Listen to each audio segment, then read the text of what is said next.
Hi, I'm Neil Hermes and welcome to my weekly bird wrap, which I'm bringing to you this week from these fabulous wetlands here in these reed beds at Jerrabomba Wetlands. And that's a really good introduction to my first story, because the first story this week is about European reed warblers and their migration. The second story is about a vet in Singapore that saved the life of a hawk using chopsticks.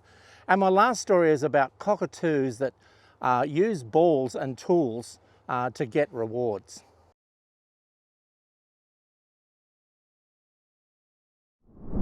Hi, I'm Neil Hermes and welcome to my weekly bird wrap. And my first story is about European reed warblers, and what a great spot to be bringing that story to you from here in the wetlands at Jerrabomba. European reed warblers are famous for their migration from Europe down to Africa every year. And we've always been amazed at the ability for birds to be able to locate themselves on migration. We've known for a long time that European reed warblers will fly 600 metres in the air and 7,000 kilometres on their migration. We also know that if you band them in a location like this in a reed bed in Europe, the following year you can catch the same bird in the same location. How is it that the bird finds its way back so precisely to the same locations every year? Now, there's all sorts of theories that have been put together about migration, and we're starting to understand it more and more. Clearly birds use landmarks, clearly use stars at night, but one of the things that we've always suspected is that they use the Earth's magnetic field, and this is been understood, but we haven't quite understood how that has happened. And in some recent research on the European reed warbler, we've discovered it's the angle of inclination that they can get off the magnetic field that gives them the orientation so precisely and can get them back to specific locations.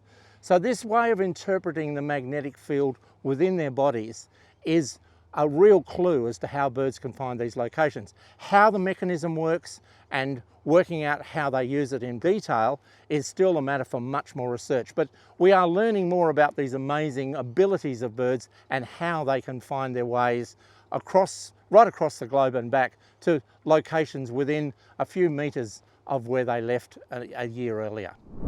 My second story today is a lovely story. It's a story about an eagle hawk that was rescued in Singapore. At the Jurong Wildlife Park, an injured bird that was brought in, a hawk, a medium-sized hawk, that had all its feathers burnt on its wings and was unable to fly. Now, this particular bird was otherwise in good, healthy condition, and the vets at the wildlife park used a very interesting technique to actually reinsert feathers, artificial feathers, into the bird so that it could fly. They put 50 feathers back into the bird's wings using chopstick implants as the brace. And of course they had to carefully cut each feather as they introduced them to make sure they get the balance on the feathers right, and so the bird would be able to fly. So using chopsticks in this amazing piece of surgery was able to save the life of this particular hawk eagle in Singapore. And congratulations to that team that did that work and were able to save that bird and get it back out flying in the wild and reintroduced to the wild, which is a fabulous story. My last story today is about a particular cockatoo from Indonesia. Now, this bird, called the Tanimbar Cockatoo or Goffin cockatoo, spelled Goffin cockatoo, not golfing, but Goffin cockatoo, has learnt to do some amazing things using tools, almost like playing golf. They've been able to use a stick to manipulate a ball, push it through a hole, and then push it through and get a reward. And the manipulation of the stick and the ball and the hole, using the combination of tools and the environment, is something that some birds can do and learn in an amazing way. These Goffin or Tanimbar cockatoos from Indonesia have an amazing ability to learn to use tools. And the use of tools is really quite rare in the wild.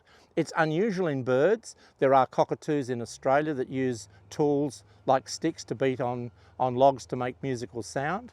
And it's quite well known amongst some apes that they will use tools, rocks, etc.